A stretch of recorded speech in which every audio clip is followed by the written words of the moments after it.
Hello friends, good morning. Good morning. How are you all today? And I am also fine. Today I discuss about height work safety. क्या है बाबू? height work safety. जैसे कि हम लोगों का जो work permit मिला है आज के लिए वो हाइट वर्क का काम के लिए मिला है. किसके लिए? height work काम के लिए. तो firstly I am a safety officer and I am informed to you all what is the related height work hazard and how to precaution of this hazard and which types of related PPE to do of height work. ठीक है, height work पे काम करने के लिए किस प्रकार का पीपीई का जरूरत पड़ता है, इन सब चीज के बारे में आपको बताएंगे. सबसे पहले आप लोग समझिए कि हाइट वर्क क्या होता है.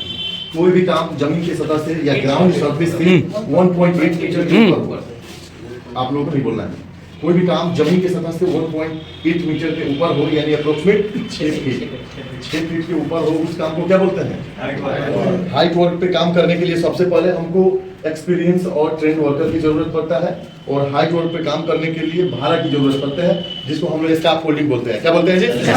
स्कैफोल्डिंग. स्कैफोल्डिंग क्या होता है और इसका यूज हाइट वर्क पे किस प्रकार से किया जाता है, इसके बारे में पहले जान लेते हैं लोग. सबसे पहले temporary working structure which are used to support man और material both to work at height. यानी स्कैफोल्डिंग एक टेम्पोररी वर्किंग स्ट्रक्चर होता है जो मैन और मटेरियल बोथ दोनों को हाइट पे सपोर्ट करता है काम को करने के लिए. Have you issue any? No. चलो ठीक है, तो अब हाइट वर्क के लिए स्कैफोल्डिंग की जरूरत हो गया, जो हम लोग स्कैफोल्डिंग देख लिए. अब स्कैफोल्डिंग में भी 3 चेक लगाया जाता है, एक ग्रीन चेक, येलो चेक और रेड चेक. आप जिस वर्क पे काम कर रहे हैं उस वर्क को हाइट वर्क बोलते हैं. हाइट वर्क पे जो स्कैफोल्डिंग होता है उस पे ग्रीन चेक होना चाहिए. Green check means allowed for you work place your safe. आपका वर्क प्लेस क्या है? सेफ है.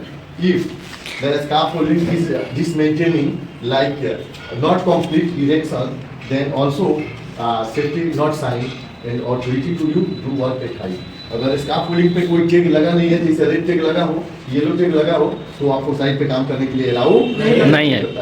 सेफ्टी के साइन होना चाहिए स्कैफोल्डिंग पे जो चेक लगा रहता है उस पे. एवरी डे उस पे इंस्पेक्शन होता है. एवरी डे स्कैफोल्डिंग का इंस्पेक्शन होता है और डेट लिख के सिग्नेचर किया जाता है. ठीक है, तभी आप काम को करें. हाइट वर्क पे क्या क्या खतरा होता है इसके बारे में अभी हम लोग डिटेल्स में जानेंगे. सबसे पहले तो हमारे आने जाने का एक्सेस क्लियर नहीं रहता है, ये बहुत ज़्यादा दिक्कत होता है.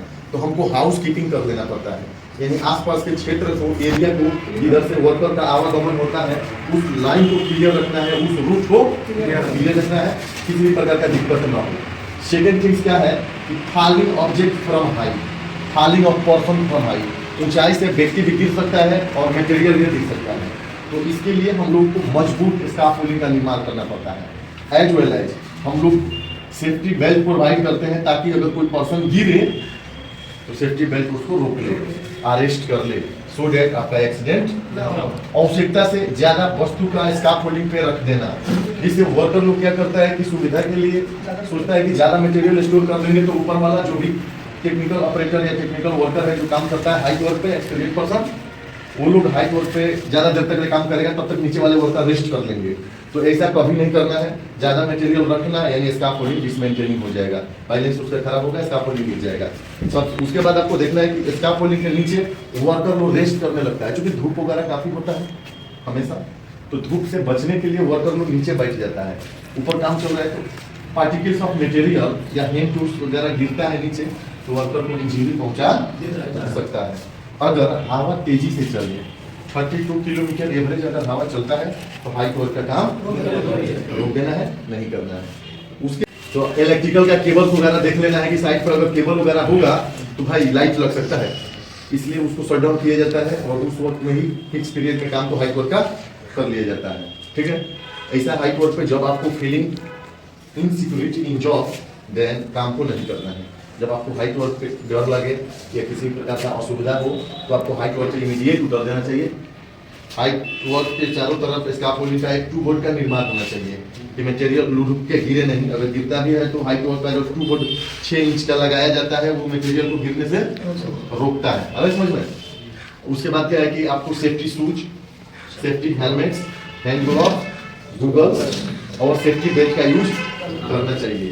साइड पे एक दूसरे से वर्कर लोग अननेसेसरी बातचीत करते रहता है जो कि गलत है. साइड पे एक दूसरे से बातचीत नहीं करना है. रेस्क्यू टीम वहाँ पे मौजूद रहता है, एम्बुलेंस वगैरह सब अरेंज रहता है. अगर कोई को पर्सनल इंजरी होता है तो तुरंत इमीडिएट इन्फॉर्म किया जाता है रेस्क्यू टीम को और वो आपको तुरंत मेडिकल सुविधा देता है और हॉस्पिटल तक भेजता है। साइड पर किसी को एक्सीडेंट वगैरह होता है तो आप इन्फॉर्म करो। आप अपना सेफ्टी के साथ साथ अपने फ्रेंड का, अपने दोस्त वगैरह, सब लोग एक दूसरे का भाई ही है। साइड पे कोई एक दूसरे का कुछ नहीं होता, एक दूसरे का भाई बहुत भाई होता है, सिस्टर नहीं होता है। तो ऐसे काम करना है, मिला जुला के। अरे समझ में बात अगर नहीं मान रहा है तो इन्फॉर्म कर दो, क्योंकि उसका एक्सीडेंट होगा और आप उसके साथ रहेंगे तो फिर होता क्या है कि डर लगने लगता है ना जी। हम लोगों के बीच का ही लड़का था, चला गया, गलती की वजह से एक्सीडेंट होता है, वो गलती नहीं करना है जिसकी वजह से आपको एक्सीडेंट हो। खैर आप लोग क्लेवर इंसान है, आपको अपना सेफ्टी खुद को भी आना चाहिए करने का। अरे इसमें अगर पीपीई के विदाउट कोई वर्कर पकड़ा गया, कोई बंदा पकड़ा गया तो उस पर फाइन लगाया जाता है, 500 रुपये का, 1000 रुपये का जुर्माना लगाया जाता है। तो डेट वो सेफ्टी का फॉलो करता है। सेफ्टी को फॉलो करने के साथ साथ वर्कर एक दूसरे से झगड़ा भी साइड पर कर लेता है, जो कि नहीं करना है। अरे समझ में? आई होप आपको हाई कोर्ट से रिलेटेड बहुत सारा इन्फॉर्मेशन मिला होगा। Thank you, that's all. Safety Must. Safety Must. Thank you, that's all.